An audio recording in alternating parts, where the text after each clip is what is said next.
ఉపాధ్యాయులకు నా సహ ఉపాధ్యాయులకు విద్యార్థులందరికీ నా హృదయపూర్వక నమస్కారాలు మరియు ఈ ఉపాధ్యాయ దినోత్సవ శుభాకాంక్షలు.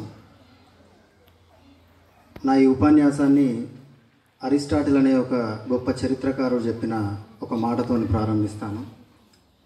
వారు ఏమన్నారంటే, those who educate the children should be honoured more than those who produce them, because parents give birth but teachers make them learn the art of living. ఒక పిల్లవానికి తల్లిదండ్రులు జన్మనిస్తే అతనికి విద్య వినయం నేర్పి మంచి చెడును నేర్పి ఒక బాధ్యతాయుతమైన పౌరునిగా అతన్ని మార్చుతూ దేశానికి అతన్ని ఒక సంపదగా మార్చేటువంటి వాడు ఉపాధ్యాయుడు. కాబట్టి జన్మనిచ్చినటువంటి తల్లిదండ్రుల కంటే కూడా విద్యాబుద్ధులు నేర్పే ఉపాధ్యాయుడే ఎక్కువగా గౌరవించబడాలి అని అరిస్టాటిల్ చెప్పిండు. అది 100% నిజం. ఇకపోతే సర్వేపల్లి రాధాకృష్ణన్ గారు తమిళనాడు రాష్ట్రంలోని తిరుట్టానిలో పుట్టడం జరిగింది. మొదట్లో వీరిని వారి తండ్రి విద్య కంటే కూడా వాళ్ళ కుటుంబంలో సనాతనంగా వస్తున్నటువంటి ఒక పని చేద్దామని ప్రోత్సహించిండు. కానీ సర్వేపల్లి రాధాకృష్ణన్ విద్య వైపే మొగ్గు చూపడం జరిగింది. సో తర్వాత అతను నేర్చుకున్నటువంటి ఆ విద్య అతన్ని భారతదేశానికి మొదటి ఉపరాష్ట్రపతిగా, రెండవ రాష్ట్రపతిగా చేసింది. అతను ఇంగ్లాండ్ మహారాణితోని, ఆ రోజుల్లో స్టాలిన్తోని, మావోతోని కూడా తన వాక్చాతుర్యంతో ప్రశంసలు అందుకున్నటువంటి వ్యక్తి సర్వేపల్లి రాధాకృష్ణన్. అలాంటి వారి జీవిత చరిత్రలు మనకు నిత్యం ప్రోత్సాహాన్ని ఇస్తూనే ఉంటాయి. కాకపోతే కేవలం ఈ రోజున వారి బయోగ్రఫీని మనం చదవడం కాదు, వారి బయోగ్రఫీని ఇక్కడ మేము మీకు చెప్పడం కాదు. సో విద్యార్థులకు ఉపాధ్యాయునికి మధ్య ఉన్న సంబంధం ఏంటిది, ఆ సంబంధం సమాజాన్ని దేశాన్ని ఏమైనా మారుస్తుందా, అభివృద్ధి చేస్తుందా అనేటువంటి విషయాలను ఒక రెండింటిని చెప్తాను ఇప్పుడు. సో మనం మొన్న నేషనల్ సైన్స్ డే జరుపుకున్నాం. ఆ రోజంతా కూడా మనం ఇస్రో గురించి, దాని స్థాపనలో కీలక పాత్ర పోషించినటువంటి విక్రమ్ సారాభాయ్ గురించి మనం ఇక్కడ చెప్పుకోవడం జరిగింది. సో అలాంటి విక్రమ్ సారాభాయ్ ఎన్నో వేదికలపైన ఆయన ప్రకటించిండు, సర్ సివి రామన్ నా గురువు అని చెప్పి. సర్ సివి రామన్ దగ్గర ఆయన ప్రత్యక్షంగా ఎటువంటి తరగతులు అభ్యసించినప్పటికీ కూడా వారి నుంచి నేను ఎంతో స్ఫూర్తిని పొందాను, నా ఈ ఎదుగుదలకు కారణం సర్ సివి రామన్ అని చెప్పి విక్రమ్ సారాభాయ్ చెప్పడం జరిగింది. సో అలాంటి విక్రమ్ సారాభాయ్ని అబ్దుల్ కలాం ఆయన రాసినటువంటి ద వింగ్స్ ఆఫ్ ఫైర్, ఆయన ఆటోబయోగ్రఫీలో మహాత్మా ఆఫ్ ఇండియన్ సైన్స్ అని కీర్తించడం జరిగింది. సో అబ్దుల్ కలాం విక్రమ్ సారాభాయ్ని గురువుగా చెప్పిండు. అలాంటి అబ్దుల్ కలాంని గురువుగా అంగీకరించినటువంటి వాళ్ళు చాలామంది ఉన్నారు. సో ఇక క్రీడలలోకి వెళ్తే ఎన్నో పథకాలు తెచ్చినటువంటి పివి సింధు వేదికలపైన బాహాటంగా ప్రకటించింది, నా ఈ కీర్తికి కారణం, నా ఈ గొప్పతనానికి కారణం నా గురువు అయినటువంటి పుల్లెల గోపీచంద్ అని. సో మనం పురాణాలలోకి వెళ్తే ద్రోణాచార్యుని మట్టితో నిర్మించుకొని ఎంతో స్ఫూర్తిని పొంది విద్యను అభ్యసించిండు ఏకలవ్యుడు. వివేకానందునికి గురువుగా నిలిచిండు. వివేకానందుడు దేశ విదేశాల్లో హిందూ మత గొప్పతనం, భారత జాతి గొప్పతనాన్ని చాటి చెప్పిండు. దానికి కారణం వారి గురువు అయినటువంటి రామకృష్ణ పరమహంస. అది మనందరికీ తెలుసు. సో ఇట్లా ఏంటంటే విద్యార్థిలో ఎన్ని స్కిల్స్ ఉన్నప్పటికీ కూడా వాటిని వెలికి తీసిన స్కిల్స్ని ఒక సన్మార్గంలో నడిపించడానికి తప్పకుండా ఒక గురువు ఉండాలి. అందుకే విలియం బట్లర్ ఈట్స్ అనేటువంటి ఒక ఇంగ్లీష్ పోయిట్ ఒక మాట చెప్తారు, education is not the filling of a pale but the lighting of a fire. Education అంటే కేవలం ఏదో టెక్స్ట్ బుక్ తీసుకొని జరిగిపోయిన విషయాలన్నీ చెప్పడం, చరిత్ర చెప్పడం, ఈ సంవత్సరంలో గిది జరిగింది, ఈ వ్యక్తి ఈ అంశాన్ని కనిపెట్టిండని చెప్పడం కాదు. ఎడ్యుకేషన్ అంటే మీలో ఆలోచన శక్తిని రేకెత్తించడం.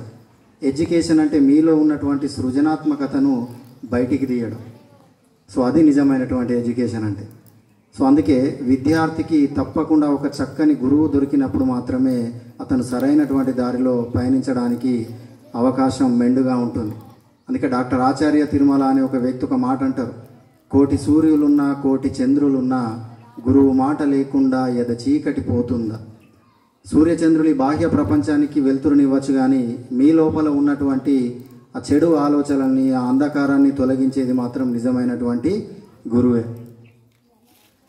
సో గురువు యొక్క గొప్పతనాన్ని చెప్పే ఇంకొక విషయం మీకు చెప్తాను. భారతదేశానికి స్వాతంత్ర పోరాటం జరిగేటువంటి రోజుల్లో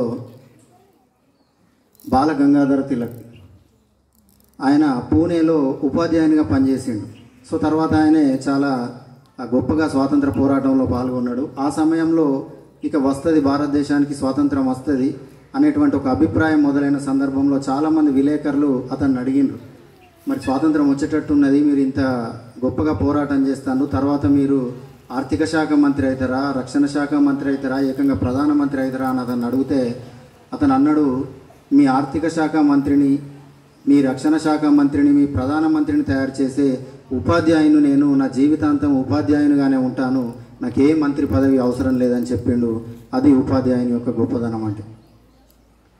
అందుకే ఒక వ్యక్తి అంటారు, teachers are the one and only people who save the nations. ఒక జాతిని నిర్మించేవాడైనా ఆ నిర్మించినటువంటి జాతి ఒక సన్మార్గంలో నడవాలన్నా కూడా అందులో ఉపాధ్యాయుని పాత్ర చాలా ఉంటుంది. ఒక జపనీస్ ప్రావర్బ్ చెప్తుంది మనకు, one day with a great teacher is better than 1000 days of diligent study. నీకు సరైనటువంటి ఉపాధ్యాయుడు లేక పుస్తకాలను పట్టుకొని నువ్వు ఒక 1000 రోజులు చదివిన దానికంటే కూడా ఒక మంచి ఉపాధ్యాయునితో నువ్వు ఒక రోజు గడిపితే దానికి రెట్టింపు నాలెడ్జ్ నీకు వస్తుందని చెప్పి. సో అది ఉపాధ్యాయుని యొక్క గొప్పతనం. మనకు వేమనది ఒక పద్యం ఉంటుంది తెలుగులో, వినండి ఒకసారి, మాట్లాడకండి, ఇక మేము చెప్పేది చెప్తూనే ఉన్నాము, మీరు మాట్లాడితే ఎట్లా, మేము మాట్లాడేది వినండి.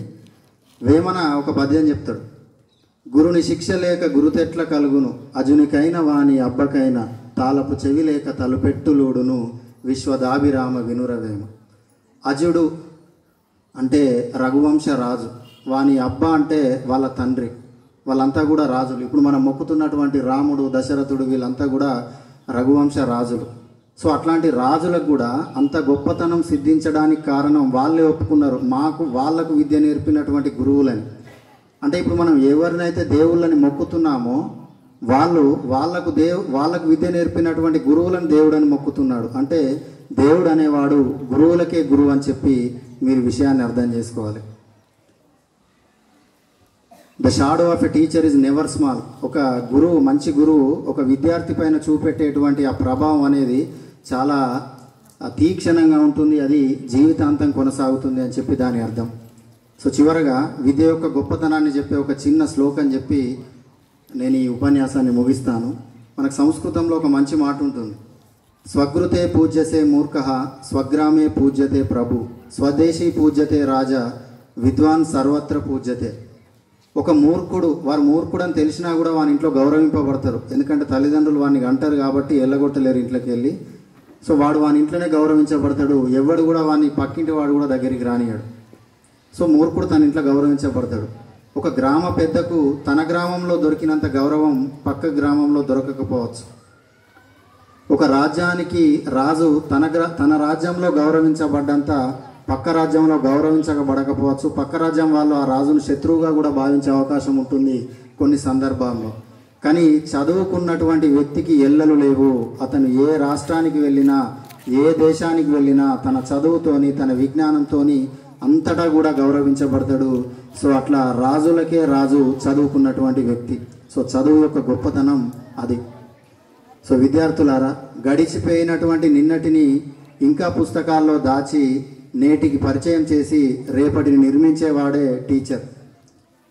మీ విజయంలో వెనకే ఉంటూ మిమ్మల్ని ముందుకు నడిపేది టీచర్. తల్లిదండ్రులు ఒక వ్యక్తికి, దేవుడు తల్లిదండ్రులను ఒక వ్యక్తికి ప్రసాదిస్తే జీవితం ప్రసాదించే తల్లిదండ్రులు టీచర్. మొత్తంగా సమాజాన్ని నిర్మించేవాడే టీచర్. సో ఇక్కడ ఉన్నటువంటి ఉపాధ్యాయులు చెప్పేటువంటి మాటలను మీరు విని విద్యతో పాటు వినయం కలిగినటువంటి వ్యక్తులుగా దేశాభివృద్ధి కృషి చేసే పౌరులుగా ఎదుగుతారని నేను మనస్ఫూర్తిగా ఆశిస్తూ సెలవు తీసుకుంటున్నాను. Thank you.